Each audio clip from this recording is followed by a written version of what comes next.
শুকরিয়া আদায় করছি সে মহান রব্বুল আলমিনের দরবারে, যে মহান রব্বুল আলমিন আপনারে আমার দুনিয়ার সমস্ত জায়গা থেকে ফারেক করে, সব কাজ থেকে আলাদা করে আল্লাহ তাআলার প্রিয় ঘর মসজিদ, আল্লাহ নবী সাল্লাল্লাহু আলাইহি সাল্লাম হাদিসের ভিতরে বলেন, আহাব্বুল বিলাদি ইলাল্লাহি মাসাজিদুহা ওয়া আবগাদুল বিলাদি ইলাল্লাহি আসওয়াকুহা।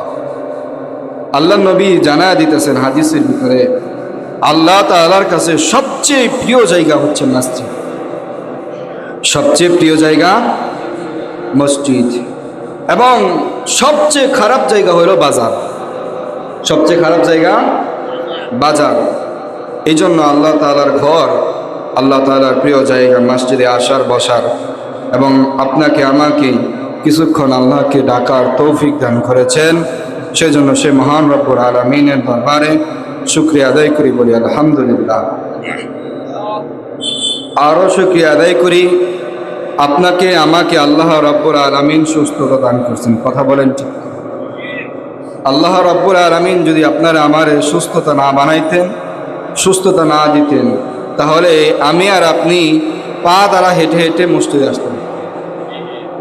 আল্লাহ তাআলা আপনাকে আমাকে সুস্থতা দান করছেন, এই জন্য এই সুস্থতার নিয়ামত স্বরূপ আপনি বেশি বেশি ইবাদত করুন এবং আল্লাহ তাআলার শুকরিয়া আদায় করুন। আল্লাহ রাব্বুল আলামিন আপনার নিয়ামতগুলোকে আরও বাড়ায় দেন, এই জন্য বেশি বেশি শুকরিয়া আদায় করা। আপনাকে আল্লাহ রাব্বুল আলামিন চক্ষু দিয়েছেন, হাত দিয়েছেন, পা দিয়েছেন, আপনাকে আল্লাহ রাব্বুল আলামিন কোনো বিকলাঙ্গ বানায় নাই, এই জন্য শুকরিয়া আদায় করুন। এই জমিনে এমন অনেক মানুষ আছে আল্লাহ রাব্বুল আলামিনের সৃষ্টি, হাত নাই, কথা বলেন, পা নাই, চোখ একটা অন্ধ, দুইটা অন্ধ, কথা বলেন ঠিক কিনা? এই চোখ দিয়া আল্লাহ তাআলার সারা দুনিয়া ঘুরে ঘুরে দেখতেছি, পা দ্বারা হেঁটে হেঁটে দেখতেছি, এই হাত দ্বারা দেখতেছি, এই হাত পা চোখের হেফাজত করা, এগুলার নিয়ামত আলামিন বলেন, কোন বান্দা যদি নিয়ামত পেয়ে ওই নিয়ামতের শুকরিয়া আদায় করে, আমি আল্লাহ রাব্বুল আলামিন ওই নিয়ামতগুলো আরো বাড়ায় দেয়। এই জন্য সমস্ত কিছু আল্লাহ রাব্বুল আলামিন আমাকে অসুস্থ রাখছেন, আলহামদুলিল্লাহ।